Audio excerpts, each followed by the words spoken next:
Now let's turn to the Asian Development Bank, who says that the threat of contagion is real. Iwan Aziz, head of regional integration at the ADB, joins us this morning with the ADB just publishing its quarterly Asian Bond Monitor. And Iwan, let's talk about this threat of contagion. Why is this so real in your view? Because we are talking about the financial sector, unlike in goods sector. So there's a whole bunch of uncertainty and market sentiments and so forth. And given what's happening in the global economy, high degree of uncertainty, it is happening. So the spillover effect of the European European crisis. Yeah, and you're saying that Indonesia, Malaysia, Korea, the most impacted by the Eurozone crisis, which is quite interesting because Malaysia, some would say, is more domestically oriented. Absolutely. But why is it being impacted? Well, because there are quite a significant share of the foreign players in those markets. So when there is uncertainty in the global economy, and including the deleveragings of the financial sector in Europe, that definitely caused the in and out flows of the capital, and that is destabilizing. Yeah, so in your view, Indonesia, Malaysia, Korea, they're going to be the most impacted by the ongoing sovereign debt crisis in Europe. Have the central banks done enough? Have they stepped in enough to protect their economies from further downside?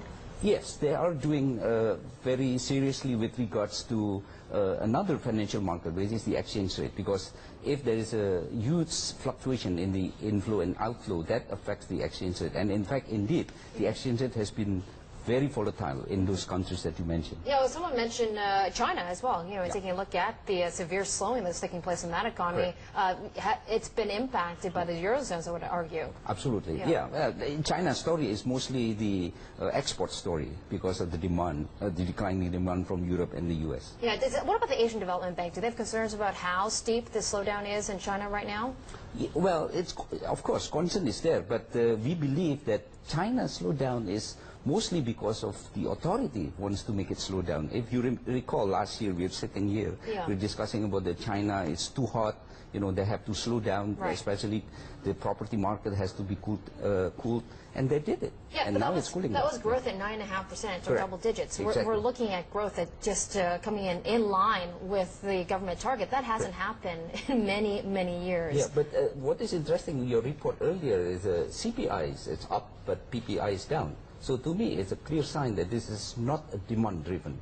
So in other words, the inflation pressure is coming from the supply side, which is food price, basically. So it's an external issue. Exactly. Now you're saying that there's persistence, at least. There was a few economies that probably weather some of these shocks, like Lehman's, better than others, is Thailand and the Philippines, which I find interesting. Yeah, because these markets are relatively small markets. So when you have quite a significant players, a significant share of the foreign players, and you are talking about small market, then it's quite easy to be volatile, and that's what's happening in those markets. Okay, so you're saying the only place, the safest place, is probably in the bond market, and has this, I guess, accumulated also the expectations of QE3 and more stimulus coming from the European side? Yeah, in the short run, what happened after Mario Draghi's announcement the other day, in the short run, it has a positive impact on the bonds market because it cooled down the sentiment of the market.